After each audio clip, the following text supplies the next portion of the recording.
اللهم صل وسلم وبارك عليه يا أرحم الراحمين يا أرحم الراحمين يا أرحم الراحمين لله رب العالمين والصلاة والسلام على أشرف الخلق أجمعين سيدنا ومولانا وشفيعنا وزهرنا وبركتنا محمد وعلى آله وصحبه ومن تبعه إلى يوم الدين سبحانك لا علم لنا إلا ما علمتنا إنك أنت العليم الحكيم رب اشرح لي صدري ويسر لي أمري واحلل عقدة من لساني yafqahu qawli. Sebelumnya saya mohon maaf, masker tidak saya pasang, nanti takutnya suara saya tak jelas.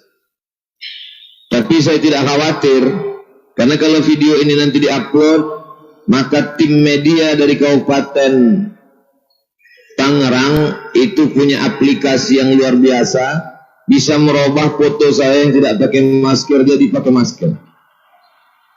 Lama saya tadi merenung, Pak Bupati, kapan lah saya ngambil foto? Canggih, luar biasa. Semoga tim media mendapatkan amal jariah. Tapi muncul pula kecurigaan saya, jangan-jangan tiga yang di sebelah ini pun aslinya tidak pakai masker juga. Jangan lupa protokol kesehatan, jaga jarak, cuci tangan, hand sanitizer, karena kita masih lagi pada PPKM level 3. Insya Allah turun dan berakhir insya Allah. Ada orang yang sudah meninggal dunia 1433 tahun yang lalu, tapi omongannya sampai hari ini masih dipercaya. Sementara ada manusia yang sudah hidup, masih hidup, tapi omongannya tak dipercaya. Jangankan orang di luar negara, tetangganya pun tak percaya. Ada orang yang sudah meninggal dunia 1433 tahun yang lalu, masih bisa mengumpulkan manusia pada hari kelahirannya. Rasa-rasanya tidak akan mungkin ada momen pertemuan antara saya dengan Bapak Bupati, Wakil Bupati Tangerang. Kalau saya dengan Pak Kanwil Kementerian Agama masih mungkin ada momen pertemuan, karena sama-sama di bidang agama Islam. Kalau saya dengan Bapak Kepala Kantor Kementerian Agama Kabupaten Tangerang masih mungkin ada kemungkinan, mungkin saya ada urusan, mungkin. Tapi dengan Bupati Tangerang, dengan Bapak Dandim, dengan Bapak Kapolres, siapa yang membuat kita, saya, kami bisa bertemu hari ini? Yang membuat bertemu itu adalah Sayyidina wa Maulana Muhammad Sallallahu Alaihi Wasallam. Pak Bupati, Pak Wakil Bupati, Bapak Kapolres, Bapak Dandim, Bapak Kanwil, Bapak Kepala Kantor Kemenak, Bapak Ketua Majelis Ulama Indonesia, Ketua LPTQ, Ketua Ikatan Dai. Lama juga saya menghafalnya itu tadi. Protokol pembawa acara dia tinggal baca. Saya mengingat-ingatnya. Yang tak tersebutkan mohon maaf 10 jari aku haturkan. Insya Allah semua yang hadir ini dimuliakan Allah Subhanahu wa ta'ala. Begitu saya katakan semua yang hadir dimuliakan Allah, langsung yang online komplain. Lalu kami Pak Ustadz, yang online pun juga dimuliakan Allah Subhanahu wa ta'ala. Karena sekarang jamaah itu modelnya dua. Kalau dulu sebelum Covid kita datang tablik akbar, pengajian, maulid Nabi, Isra Mi'raj, nuzul Quran, penuh melimpah masjid. Zaman sekarang dilema, mau diundang masyarakat, kita ingin mengagungkan Nabi Muhammad, Covid masih berkeliaran. Mau tidak diberitahu, nanti jamaahnya komplain. Akhirnya jalan tengah, diundang khusus yang VVIP saja. Very, very important person. Tapi insya Allah di akhirat nanti, yang online pun tetap juga masuk surga. Karena ada juga yang mengatakan kalau kita ikut offline, nanti surganya nyata. Kalau maulid online, surganya online. Oh tidak, Allah itu maha adil. Innamal a'malu binniyat. Tadi kata Pak Bupati Ustadz Abdul Somad sudah ditunggu 2 tahun lamanya. Saya Pak Bupati datang ke Jabodetabek, Jakarta, Depok, Tangerang, Bekasi setahun 4 kali. Setiap 3 bulan saya datang, keliling selama 3 hari. Kebetulan tahun 2021 ini momen Maulid Nabi. Kebetulan Maulid Kabupaten Tangerang. Jadi rasa-rasanya selama saya tausiah, baru kali inilah serentak antara Maulid Nabi dengan Maulid Kabupaten. Insya Allah kabupatennya dapat limpahan rahmat barokah Maulid Nabi Muhammad Sallallahu Alaihi Wasallam. Hanya saja bahasa Arabnya kelahiran Nabi Maulid. Kelahiran kabupaten disebut hari jadi. Aslinya yang paling tua itu Kabupaten Tangerang. Pemekaran punya anak Kota Tangerang. Pemekaran punya cucu Tangerang Selatan. Yang selama ini yang selalu saya kunjungi cucunya aja. Mutar-mutar keliling di cucunya. Kakeknya tidak pernah disinggahi. Ini bisa jadi cucu kualat. Nauzubillah. Ustadz Abdul Somadnya yang salah. Hari ini saya berkunjung bersilaturahim. Siapa kira-kira yang berdoa? Saya tak tahu. Apakah Pak Bupatinya, apakah Bapak Kepala Kantor Kementerian Agamanya, atau Kiai Ketua Majelis Ulama. Tapi yang jelas ada orang tua yang sedang berbaring di rumah.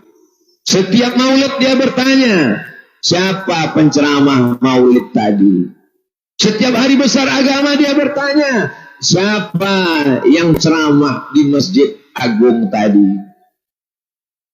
Yang sedang terbaring itu adalah Bapak Haji Ismet, orang tua dari Pak Bupati, yang ternyata amat sangat senang menonton ceramah Ustadz Abdul Somad melalui channel Ustadz Abdul Somad Official. Jangan lupa subscribe, like, and share, and comment. Jadi kadang-kadang hidup kita ini bukan karena kerja keras kita. Kadang-kadang kebersamaan kita bukan karena jabatan dan tenaga pikiran kita, tapi karena ada doa orang lain.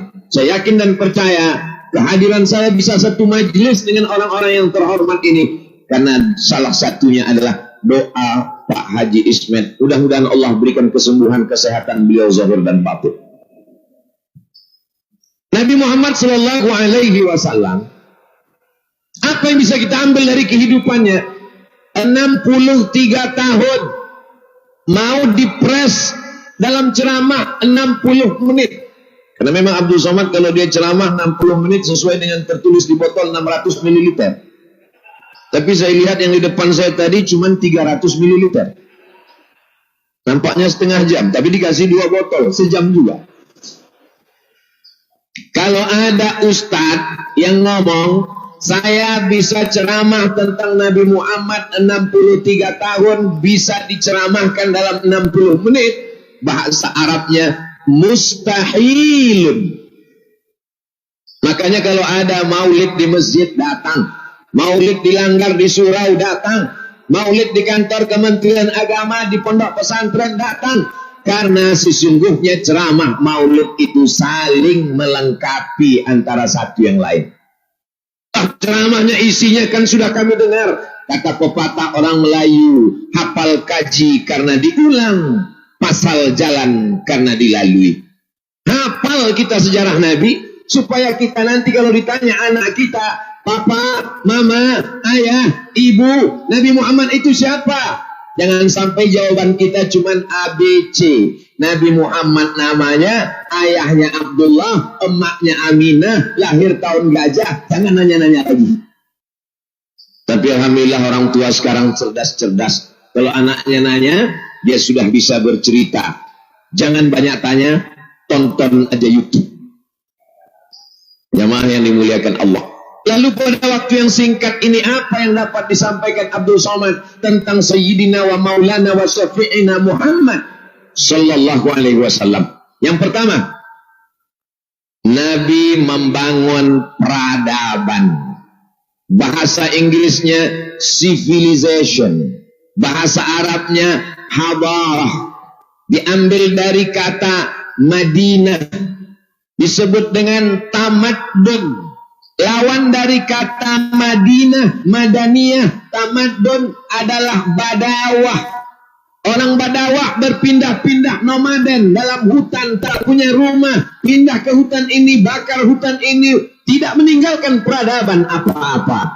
Orang yang tinggal di gurun pasir, ternak kambing, buat kemah, punya anak, pindah lagi, tidak meninggalkan apa-apa. Tapi Nabi Muhammad SAW membangun peradaban di kota Al-Madinah Al-Munawwarah. Hanya saja jumlah penduduknya tidak sebanyak Kabupaten Tangerang. Kabupaten Tangerang ini jumlah penduduknya hampir 4 juta orang. Saya lihat-lihat di negara Eropa, penduduknya Finlandia, asal salah satu handphone terkenal, yang namanya tak boleh disebutkan nanti jadi iklan gratis. Finlandia penduduknya 5 juta. Jadi kalau Pak Bupati Tangerang ini ke Eropa, sudah bisa jadi presiden. Karena mengatur 4 juta orang itu bukan mudah. Nabi Muhammad SAW membangun peradaban di kota Al-Madinah Al-Munawwarah, maka disebut dengan peradaban Islam yang madani. Islam tidak hanya bercerita tentang darah haid, darah bisul, darah nifas, darah wiladah, darah melahirkan, darah nyamuk, darah jerawat. Islam tidak hanya bercerita tentang air suci mensucikan, air laut, air sungai, air mata air, air salju bisa dipakai berwudu, air kelapa bisa diminum tapi tidak bisa mensucikan. Islam berpikir tentang universal, lebih besar daripada itu, membangun peradaban. Yang pertama dibangun bukan fisiknya. Maka kalau kita ke Madinah, kita tidak bisa melihat mana istana Nabi Muhammad SAW. Mana meja kerja dan kursinya terbuat dari emas? Tidak ada. Yang dia bangun adalah peradaban investasi sumber daya manusia. Yang pertama dia lakukan rekonsiliasi kota Al-Madinah Al-Munawwarah. Di Madinah bukan cuma ada orang Islam. Ada Yahudi Bani Nadir, ada Yahudi Bani Quraizah, ada Yahudi Bani Qainuqa, ada Yahudi Khaybar, ada orang musyrik, ada orang tidak beragama mulhid, ada orang Islam, sama-sama tinggal di kota Al-Madinah Al-Munawwarah. Bagaimana dengan Tangerang? 80.000 orang datang menggantungkan nasibnya setiap tahun ke kota Tangerang. Jadi kalau 1 tahun 80.000 orang, 2 tahun, 3 tahun, 10 tahun, berapa banyak orang datang kemari? Siapa saja yang datang menggantungkan nasibnya ke Tangerang? Dari Aceh sampai Papua. Ustaz Somad kalau mau melihat miniatur NKRI, datanglah ke Tangerang. Satu sisi ini menjadi sumber daya manusia yang luar biasa. Tapi kalau ini tidak ditata, dimanajer dengan baik, na'udzubillah, dia bisa menjadi sumber konflik. Karena kita terdiri dari beda agama, beda suku, beda kebiasaan, beda adat istiadat. Orang Aceh dengan orang Papua tak sama. Saya merasakan itu, Pak Bupati. Ceramah saya ke Aceh disambut dengan pesejuk. Pesejuk itu daun-daun, pohon-pohon dicabut, diikat, akarnya dimasukkan ke air, disiramkan ke saya duduk. Lalu kemudian mereka ambil pulut kuning dengan ayam disuapkan ke mulut saya. Yang nyuapkan dari mulai bupati, wali kota, kepala. Saya tengok, wah kenyang juga ini. Begitu cara orang Aceh memuliakan tamu. Pergi saya ke Sumatera Barat, lain lagi caranya. Bagaimana? Mereka ambil piring, dia pun tari. Begini caranya. Tari piring dari Sumatera Barat. Pergi saya ke Kalimantan. Begitu turun dari pesawat, langsung dikasih golok panjang. Saya tanya untuk apa? Nanti Ustadz akan mencincang tebu berwarna hitam. Tapi syaratnya Ustadz, sekali cincang mesti putus. Kalau tidak putus, pulang lagi. Saya yakin kan tajam nggak golok ini.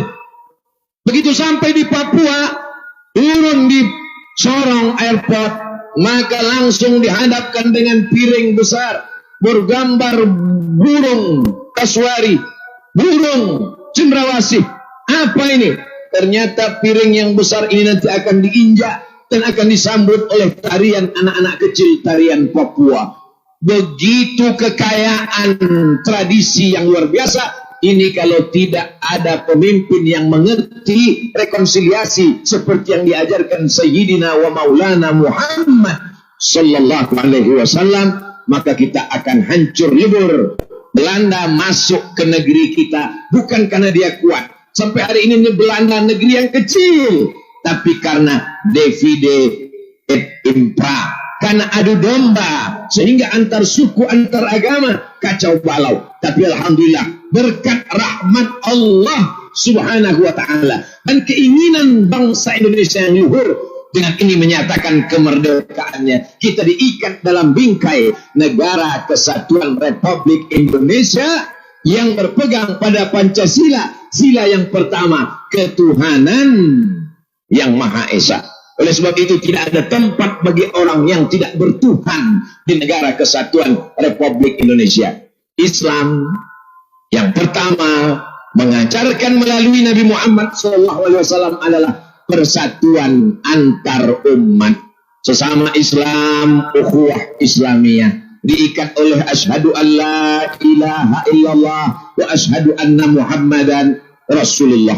Sesama sebangsa setanah air, ada Sunda, ada Betawi, ada Batak, ada Minangkabau, ada Jawa, maka diikat dia dengan Negara Kesatuan Republik Indonesia.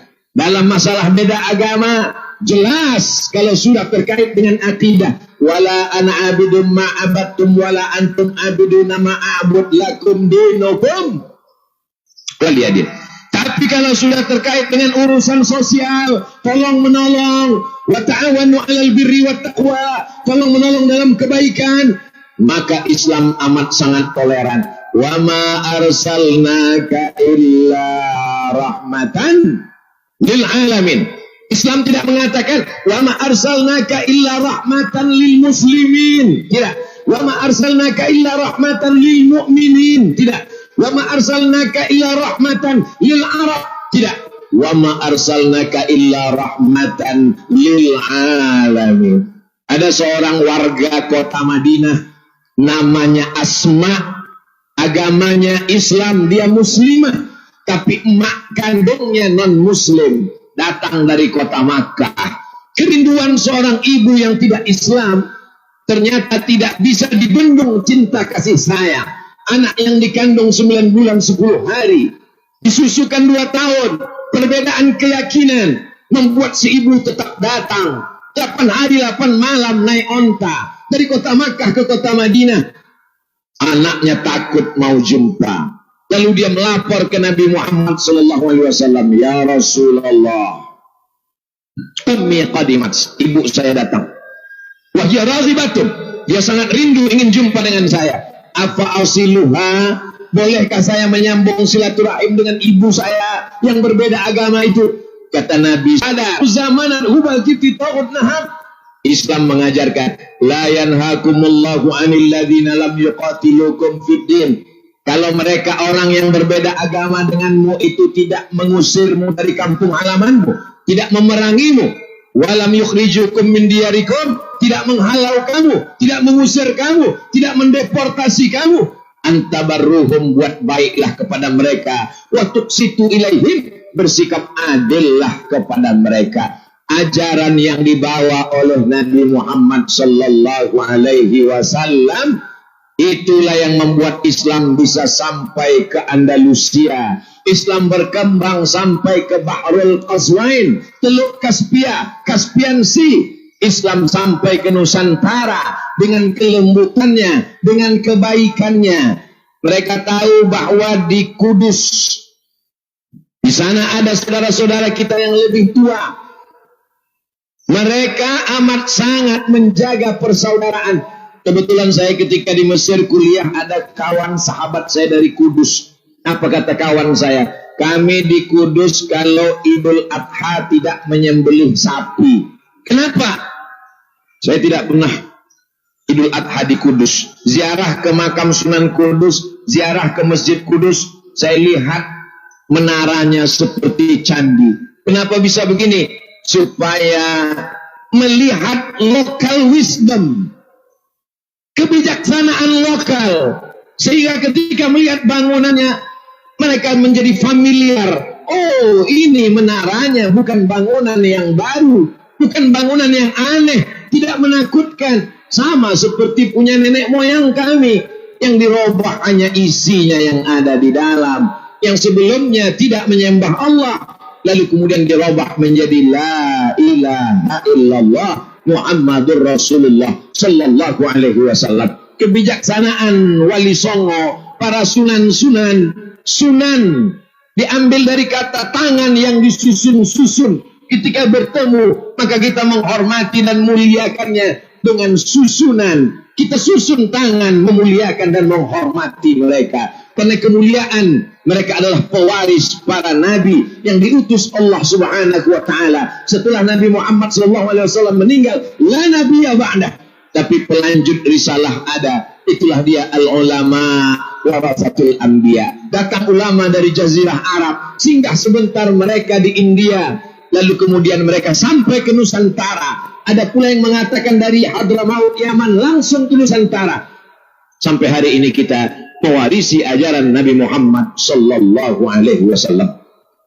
Hari ini bukan sekedar masyarakat Tangerang, tapi pemerintah daerah, forum komunikasi pimpinan daerah, dari polisi, TNI, pengadilan, Kementerian Agama, Majelis Ulama, semuanya.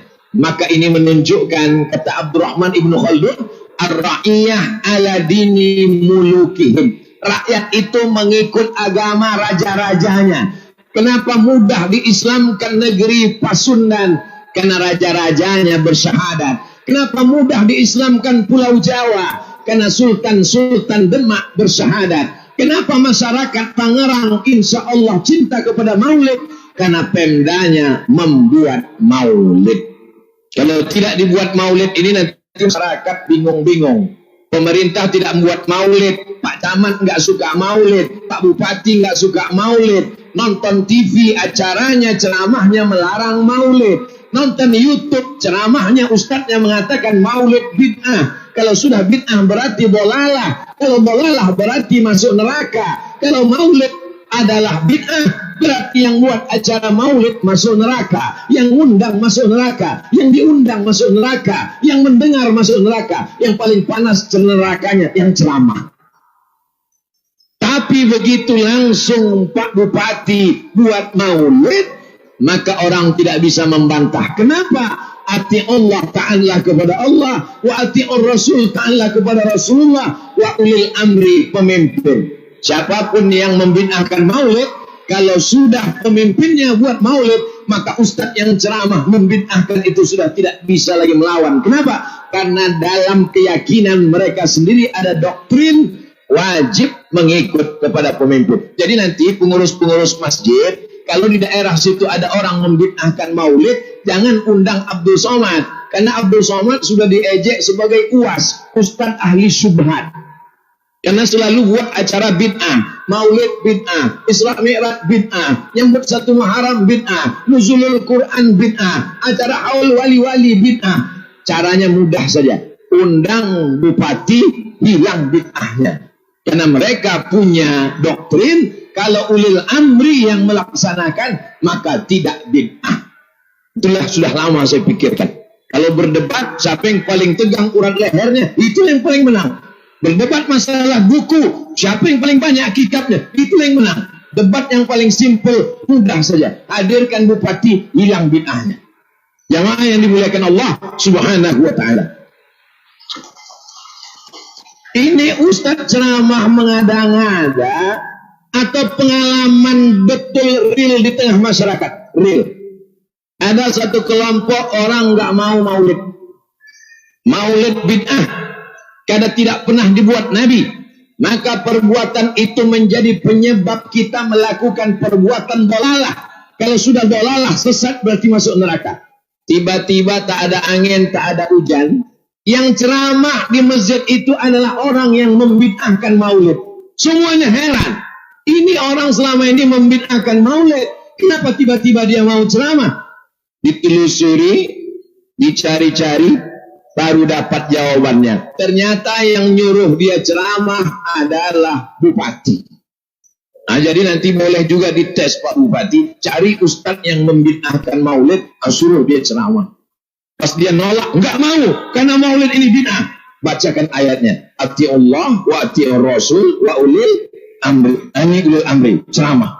Kalau enggak berarti enggak taat pada pemimpin. Ini yang tidak bisa dilakukan Ustadz Abdul Somad. Karena saya tak punya kekuasaan. Saya memang ingin menjadi guru agama, menjadi guru bagi keluarga, menjadi guru bagi umat. Alhamdulillah, dengan berceramahnya saya di depan forum komunikasi pimpinan daerah Kabupaten Tangerang, maka insya Allah masyarakat Tangerang pun percaya kepada Maulid Nabi Muhammad sallallahu alaihi. Kalau tidak dilakukan Nabi bid'ah. Orang ngaji di pondok hatam kitab sampai berpuluh-puluh tahun. Tapi ada orang yang ngajinya simple, cuman 5 jari. Kalau tidak dilakukan Nabi bid'ah. Ada imam, namanya Imam Ahmad bin Hambal. Pendiri mazhab Hambali. Tinggalnya di Baghdad, Irak. Meninggal tahun 241 Hijrah. Dia punya anak namanya Abdullah. Abdullah ditanya orang, hai Abdullah, ya, kamu punya bapak namanya Imam Ahmad bin Hambal, betul? Bapakmu sholatnya satu hari berapa rakaat? Abdullah menjawab, bapak saya sholat satu hari salasami'ati rakaat, 300 rakaat. Imam Ahmad bin Hambal sholat satu hari 300 rakaat. Lalu apa hubungannya dengan maulid? Kalau tidak dibuat Nabi bid'ah, berarti Imam Ahmad bin Hambal melakukan bid'ah karena Nabi tidak pernah sholat 300 rakaat. Sekarang kita sedang inventarisir siapa saja ulama yang pelaku bid'ah. Ada namanya Imam Ahmad bin Hambal. Masih yang tadi juga Pak Ustaz, masih yang tadi. Dia kalau sholat, dia baca doa. Rabbil firli wali walidayya wali Muhammad bin Idris Asy-Syafi'i. Ya Allah, ampunkan aku, ampunkan dosa ayah ibuku, ampunkan dosa Imam Syafi'i. Karena dia berguru dengan Imam Syafi'i. Ketika Imam Syafi'i pindah dari kota Madinah, singgah ke Baghdad, sebelum ke Kufah, sebelum ke Mesir tahun 200, meninggal tahun 204 di Mesir. Maka dia sempat bersahabat, berteman, dan berguru dengan Imam Syafi'i. Didoakannya arba'una sana, 40 tahun.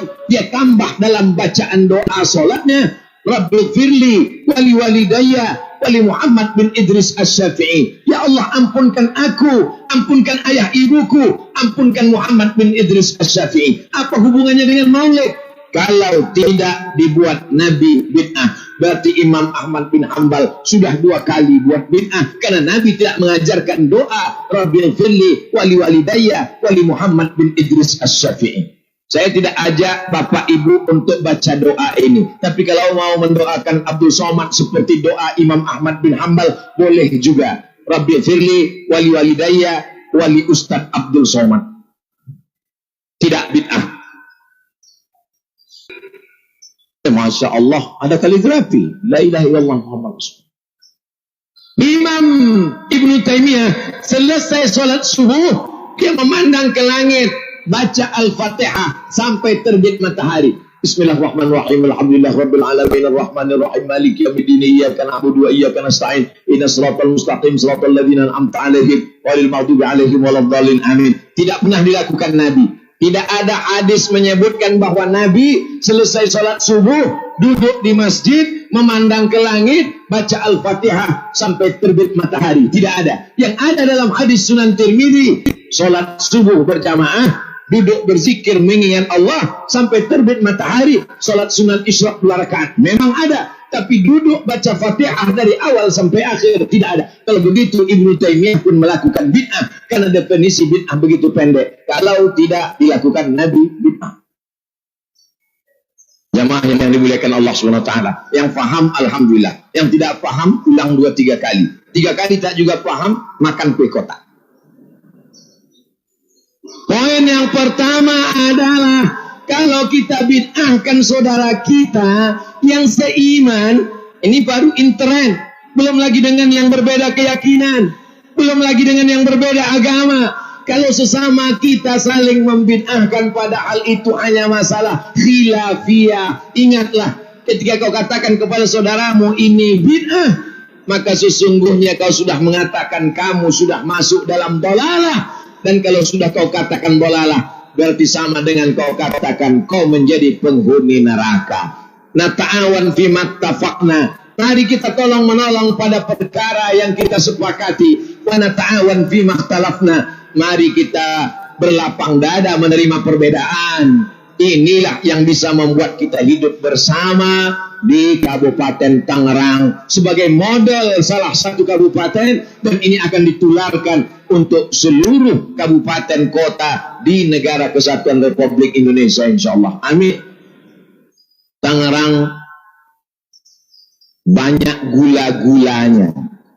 Prinsipnya di mana ada gula, di situ ada semut.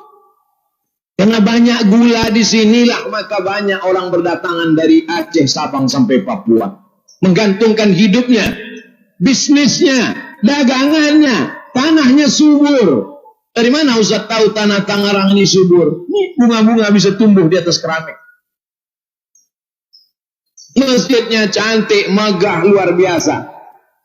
Ini menunjukkan bahwa orang-orang yang berada di atas tanahnya subur pikiran dan hatinya karena takut kepada Allah, karena cinta kepada Nabi Muhammad sallallahu alaihi wasallam. Ini poin yang pertama, rekonsiliasi nasional. Langkah pertama, Nabi Muhammad di kota Al-Madinah. Isi piagam Madinah 12 pasal. Di antara pasal-pasalnya, semua yang tinggal di kota Madinah, walaupun berbeda agama, maka dia bertanggung jawab yang sama menjaga keamanan kota Al-Madinah Al-Munawwarah. Kalau mau tahu 12 pasal isi piagam Madinah, beli kitab buku Ar-Rahiq Al-Makhtum. Tapi kami nggak bisa bahasa Arab, Pak Ustaz. Beli terjemahannya. Di bulan Ramadan, usahakan beli buku sejarah Nabi. Yang sudah punya Ar-Rahiq Al-Makhtum, juara 1, lomba musabakoh, bukan tilawatil Quran. Lomba menulis sejarah Nabi, juara 1-nya orang India, namanya Sofiur Rahman Al-Mubarakfuri, sudah diterjemahkan ke dalam bahasa Indonesia.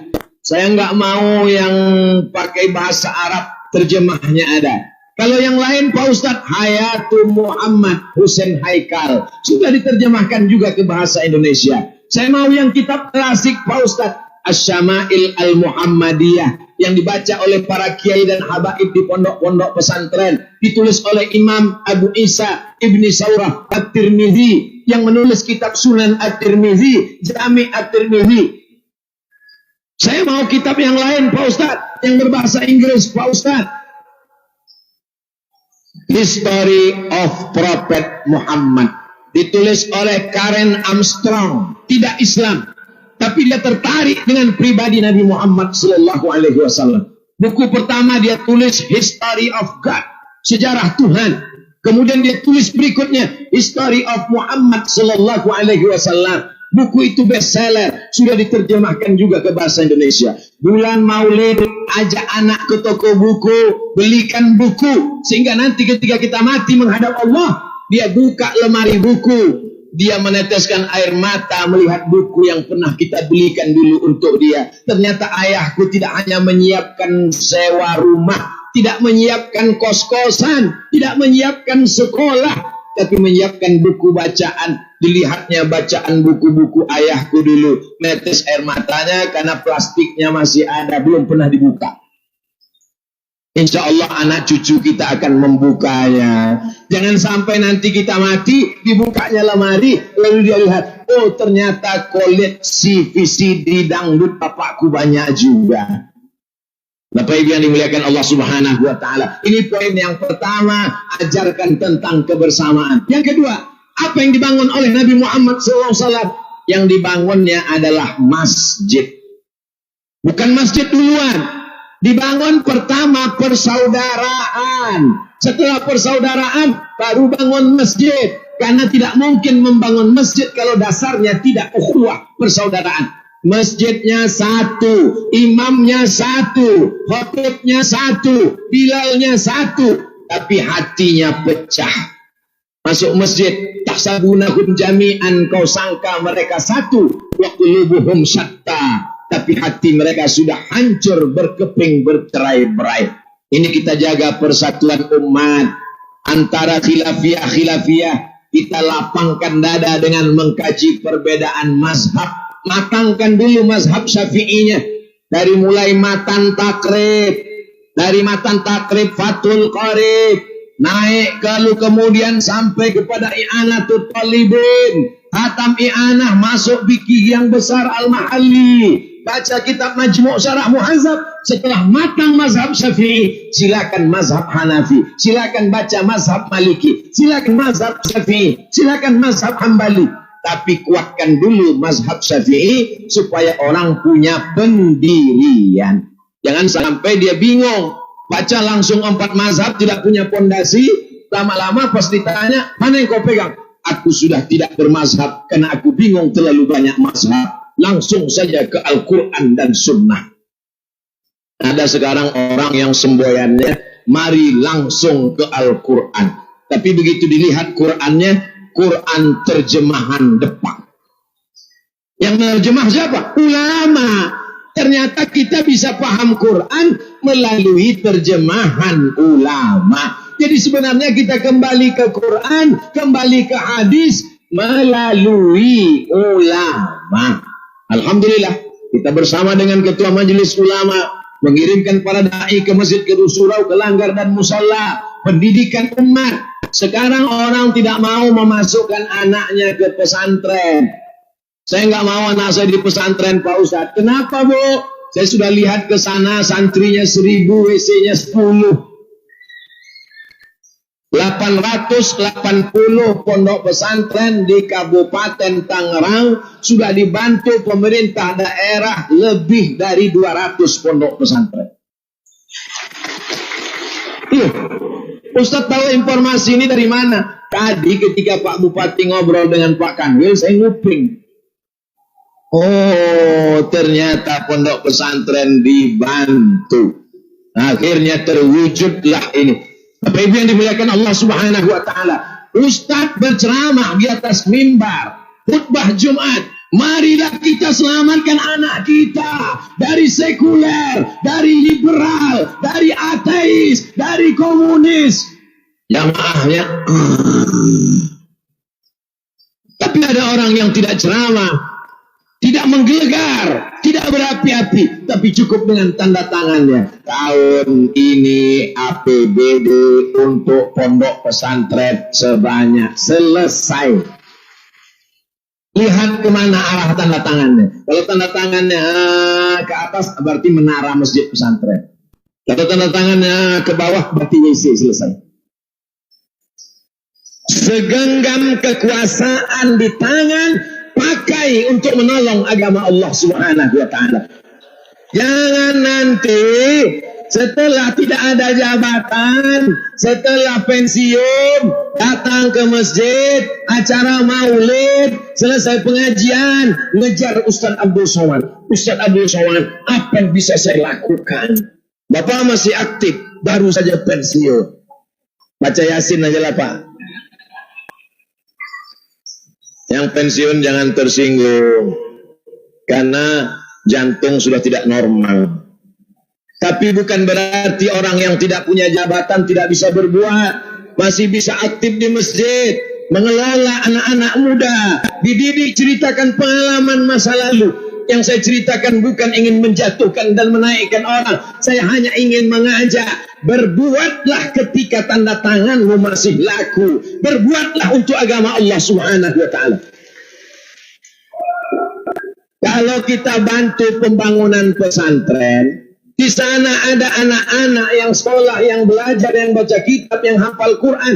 Kita tidak hafal Quran, kita tidak bisa baca kitab, tapi mereka akan menyebarkan agama, mengalir pahalanya untuk kita sampai hari kiamat. Jabatan tidak lama, jabatan paling lama 2 periode. Setelah itu kita pun akan berakhir, tapi ada yang kekal abadi. Apa dia? Pondok pesantren akan kekal abadi. Ada penyakit yang paling berbahaya, PPS, Post Power Syndrome. Dulu sebelum kita datang disambut orang pakai rebana, Tala'al badru alaina. Dulu sebelum kita datang sudah dibuatkan baleho besar-besar. Ini contohnya.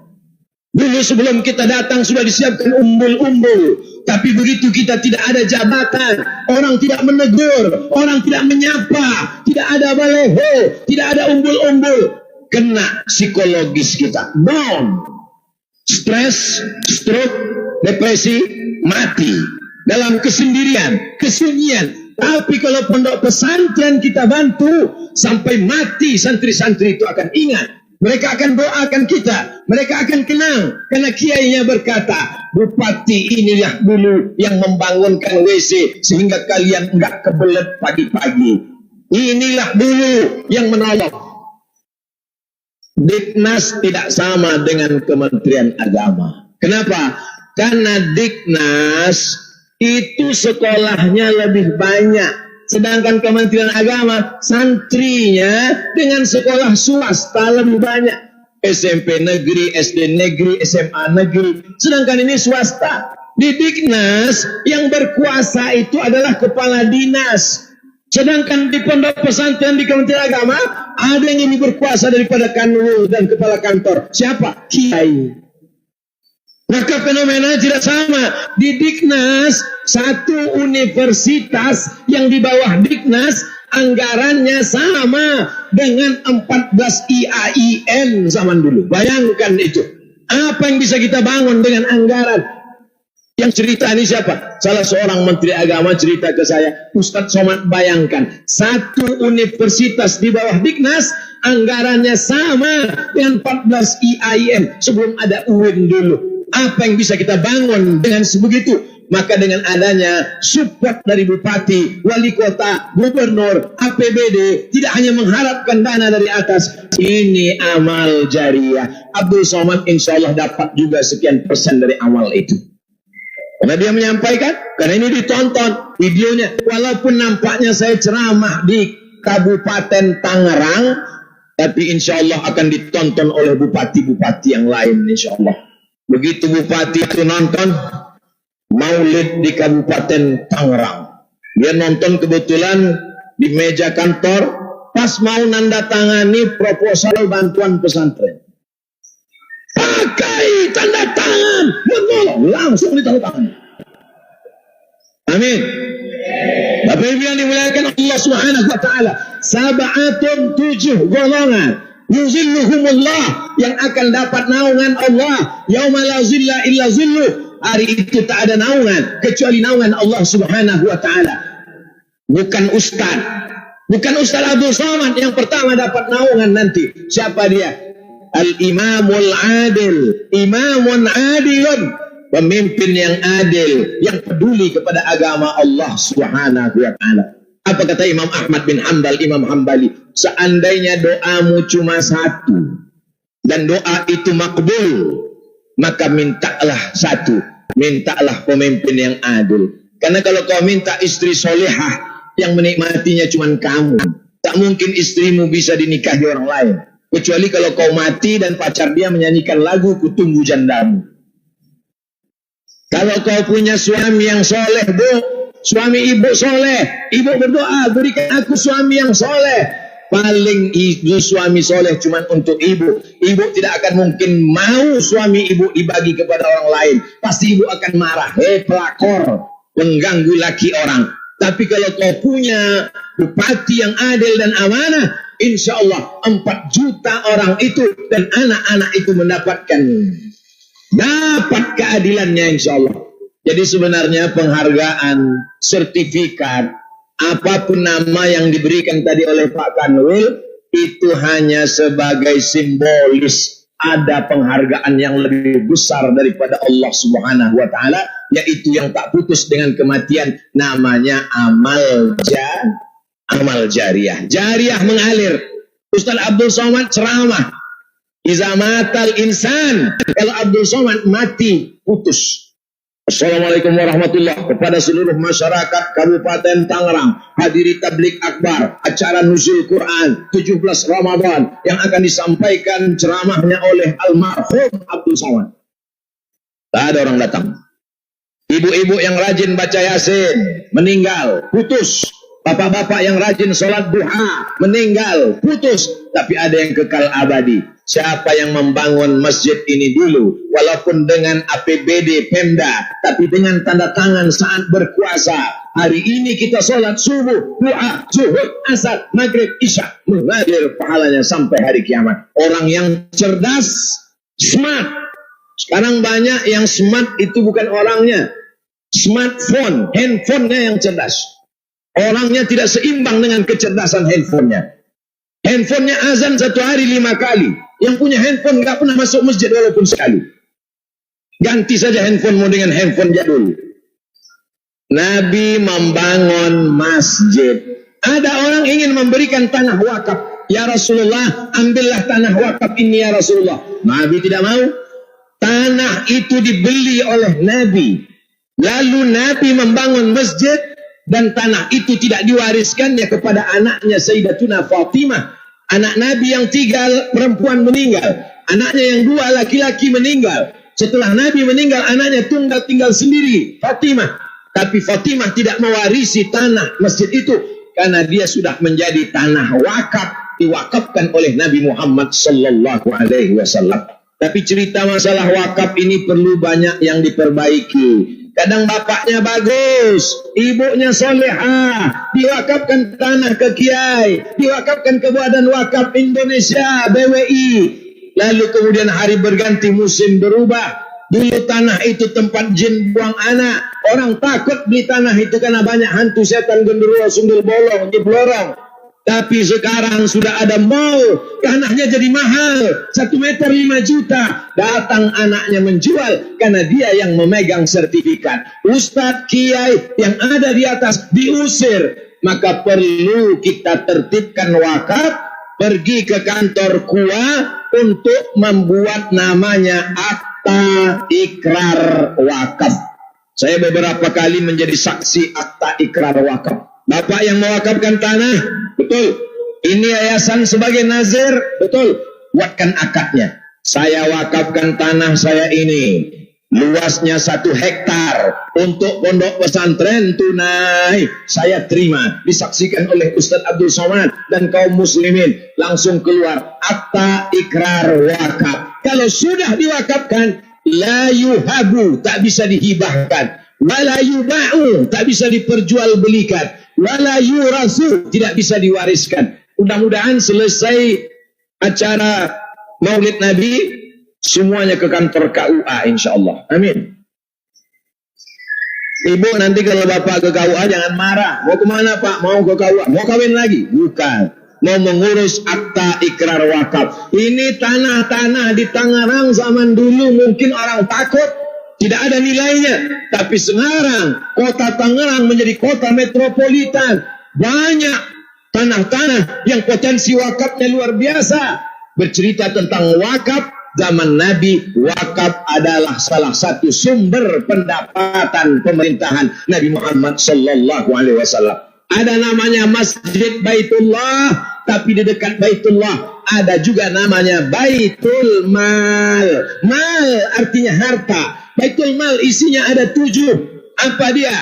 Wakaf, zakat, infak, sedekah, wasiat, hibah, ghanimah. Jadi umat Islam tidak hanya sekedar Baitullah, tegak, rukuk, sujud, tapi juga ada Baitul Mal. Sekarang kita tidak punya Baitul Mal, tapi kita apa yang namanya? Basnas, Badan Amil Zakat Nasional. Zakat potong atas. Ustadz yang ceramah, bayarlah zakat, bayarlah zakat. Orang tidak mau bayar zakat, tapi dengan singkat, tanpa panjang lebar, tidak mengeluarkan suara, tidak berapi-api. Singkat saja, semua PNS bayar zakat, yang nggak mau mutasi. Selesai. Dengan potensi zakat kita bisa bantu pondok pesantren. Biaya dana hibah, banyak kepala daerah ditangkap KPK, masuk penjara gara-gara hibah tidak pada tempatnya. Tapi pondok pesantren bisa diselamatkan melalui apa? Melalui zakat. Lalu dari asnaf yang mana pondok pesantren dapat? Innamas shadaqatu lil fuqara wal masakin wal amilina 'alaiha wal mu'allafati qulubuhum wa fir riqab wal gharimin wa fi sabilillah wa ibnis sabil. Saya sangka bel waktu sudah habis. Ada anak yatim, fakir, miskin, duafa, bapaknya meninggal, ibunya buruh cuci, tidak bisa dibantu dengan anggaran daerah karena keterbatasan dari pusat, dibantu dengan zakat. Apalagi di Tangerang banyak perusahaan-perusahaan, PT-PT, maka ini potensi zakat luar biasa kalau dibangkitkan. Ini merupakan aset investasi yang paling besar dan paling hebat adalah investasi sumber daya manusia. Investasi emas berakhir, investasi minyak berakhir. Saya pergi ke salah satu kabupaten, rumah cantik-cantik, bagus-bagus, tapi sekarang sudah berlumut dan retak-retak. Ini dulu kan tempat komplek rumah orang kaya. Betul Pak Ustadz, minyak sudah kering, tidak lagi ada minyak. Sumber daya alam yang tidak dapat diperbaharui. Tapi sumber daya manusia, pondok pesantren bisa kita cas. Yang selama ini mereka hanya belajar nahu, sharaf, balaghah, ma'ani, mantik, bayan. Maka kita bisa masukkan entrepreneur muda, tertarik dengan dunia bengkel, businessman, entrepreneur, dagang, jual beli. Ini membuat pondok pesantren menjadi kuat. Kenapa Ustadz singgung pondok pesantren? Karena tadi pembicaraan dengan Pak Kanwil dan Pak Bupati, katanya inilah bupati yang kiai, kata beliau, bupati dan kiai. Saya kira kiai karena pakai sarung saja, tapi keputusan-keputusannya, oh ini kalau ada buah berarti lama ceramah. Jamaah yang dimuliakan Allah Subhanahu wa taala. Innallaha watirun, Allah maha ganjil. Yuhibbul witra, dia suka pada yang ganjil. Maka saya ingin tinggalkan kenang-kenangan yang ganjil 3. Yang pertama, jaga rekonsiliasi umat sebagaimana Nabi sampai ke Madinah. Yang kedua, bangun masjid, tidak hanya bangunannya, tapi juga pengisinya. Siapa khotibnya, siapa ulamanya, siapa pengajarnya. Masjidnya bagus, tapi kalau kosong tak ada hidayah. Itu yang dikatakan Nabi tanda hari kiamat. Wa masajiduhum amirah. Masjidnya cantik dan megah, tapi kosong dari hidayah. Tak ada pengajian. Oh, Ustaz ingin menyindir Masjid Al-Amjad. Tidak. Masjid Al-Amjad kajiannya luar biasa. Ustaz tahu dari mana? Dari daftar penceramah yang dipajang. Ada pengajian rutin. Siapa yang akan mengajar? Bukan Ustaz dadakan. Bukan tiba-tiba jadi Ustaz. Yang dididik, digembleng oleh kiai, ajengan, ulama, buya di pondok pesantren. Maka membangun masjid mesti satu paket dengan pesantrennya. Yang terakhir, yang ketiga adalah ada doa dari orang-orang yang susah. Dakwatul fuqara. Maka orang miskin dari dulu sampai sekarang tidak pernah selesai. Tapi bukan berarti kita pelihara, kita tingkatkan ekonomi umat yang selama ini hanya buruh cuci dari rumah ke rumah. Kita bisa berikan dia mesin cuci supaya bisa buka laundry kecil-kecilan. Sehingga tahun ini dia menjadi penerima zakat, tahun depan dia akan menjadi muzaki. Tengah malam dia mengangkatkan tangan, turunkan rahmat ke negeri ini ya Allah. Doa mereka itu yang dikabulkan Allah Subhanahu wa ta'ala. Itulah yang dapat disampaikan Al-Fakir Abdul Somad. Kenapa Ustadz ceramah ditutup 3? Karena tadi saya mulai pukul 9.40, sekarang sudah jam 10.40, 1 jam saya ceramah. Oh, masih 36. Berarti sama jam sini sama jam sana. Saya pakai jam yang sana. Jamaah yang dimuliakan Allah Subhanahu wa ta'ala, Ustaz Abdul Somad ceramah Maulid Nabi sekaligus ulang tahun Kabupaten Tangerang yang ke-389 tahun. 4 abad, 400 tahun. Maka 400 tahun ini bukan sembarangan, bukan masa yang sebentar, termasuk kota-kota yang tua di Indonesia. Maka ini menjadi kewajiban kita bersama untuk menjaganya. Mudah-mudahan Allah jadikan kota Kabupaten Tangerang baldatun thayyibatun. Baldatun thayyibatun, negerinya bagus, tapi belum tentu warabbun ghafur, karena Allah tak berikan ampunan. Tapi kalau sudah baldatun thayyibatun wa rabbun ghafur, syaratnya banyak, tapi syarat yang pokok yang kuat, insya Allah kita jaga persaudaraan antar mazhab, antar ormas, antar aliran, sama-sama ahlu sunnah wal jamaah.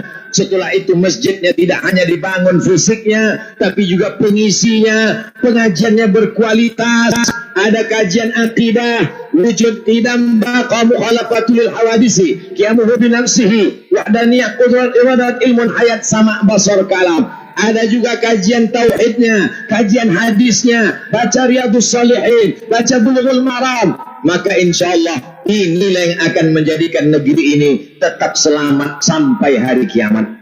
Walau anna alal qura amanu, kalau penduduk Kabupaten Tangerang amanu, beriman, wattaqau, takut kepada Allah, la fatahna alaihim barakatun, kami akan turunkan barokah minas sama, dari langit turun barokah, wal ard, dari bumi turun barokah, walakin kadzabu, tapi kalau mereka mendustakan ayat-ayat kami, meninggalkan ulama kami, meninggalkan masjid kami, afaznahum, kami cabut barokah itu, kata Allah Subhanahu wa taala.